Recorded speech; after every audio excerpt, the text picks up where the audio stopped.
दूरसंचार मंत्री कपिल सिब्बल ने टेलीकॉम इंडस्ट्री से आपसी मतभेद भुलाने की सलाह दी है। सिब्बल के मुताबिक इंडस्ट्री की आपसी लड़ाई से टेलीकॉम सेक्टर के विकास को झटका लग सकता है। सिब्बल के मुताबिक न्यू टेलीकॉम पॉलिसी 2011 बनने से पहले सभी ऑपरेटर्स को इससे जुड़े मुद्दों पर सहमत होना जरूरी है और इस पर TRAI की सिफारिशों को फैसला लेने के लिए जल्द ही टेलीकॉम कमीशन में भेजा जाएगा। पुराने ऑपरेटर्स TRAI की 2G स्पेक्ट्रम की कीमत पर सिफारिशों का विरोध कर रहे हैं। I've said so already that those differences do persist, and therefore my expectation is that the leaders of the industry must come together and iron out those differences and suggest to us a roadmap for the future in which all of them are comfortable partners.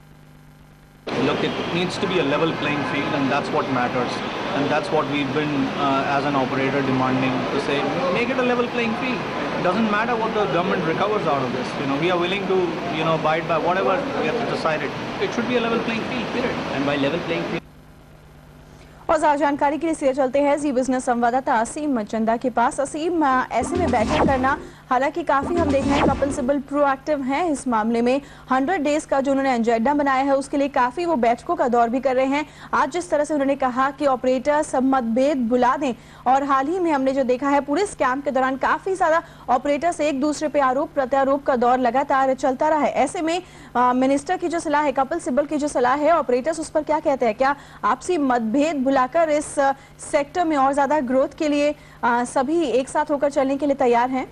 जी पायल, देखिए सरकार जो है वो NTP 2011 पर काम कर रही है और वो चाहती है कि अगर इसको पूरी तरह से इसमें कई तरह से जैसे मुद्दे जुड़े हुए हैं, जिसमें कि स्पेक्ट्रम को डीलिंग करना है और यूनिफॉर्म लाइसेंस फीस करना है या रेवेन्यू शेयरिंग है या 2G स्पेक्ट्रम की कीमत जो है उसके प्राइसिंग तय करनी है, तो इन सब मुद्दों के ऊपर सभी ऑपरेटर जो है वो एक साथ आए तो उसके बाद ही जो पॉलिसी है उसको बनाने के लिए दिशा में काम किया जा सकता है। क्योंकि अभी तक ऑपरेटर एक दूसरे के ऊपर जो है छिटाकशी कर रहे हैं और ये कह रहे हैं कि जो दूसरा ऑपरेटर है उसने स्पेक्ट्रम की कम कीमत दी है, तो इस वजह से सब ऑपरेटर जो है आपस में लड़ाई कर रहे हैं। शायद सिब्बल यही चाहते हैं कि अगर इनके बीच में एक सहमति बनती है तो उनको पॉलिसी बनाने में ये काफी आसान होगी। लेकिन जब तक यहाँ तक ऑपरेटर्स की बात करें, ऑपरेटर्स का ये कहना है कि एक लेवल प्लेइंग फील्ड उनको दिया जाए जिसके अंदर की सभी ऑपरेटर्स के ऊपर स्पेक्ट्रम की जो समान कीमत चार्ज की जाए। क्योंकि 2008 में जो कीमत दिया गया था वो 2001 की कीमत पर दिया गया था, लेकिन 2010 में जो नई कीमत रखी गई है स्पेक्ट्रम की वो काफी ज्यादा है, वो 6 गुना ज्यादा है। तो कहीं ना कहीं ऑपरेटर्स के बीच में इसको लेकर के विवाद है, वहां पर अभी हमें हाल फिलहाल में सहमति बनती हुई नजर नहीं आ रही है।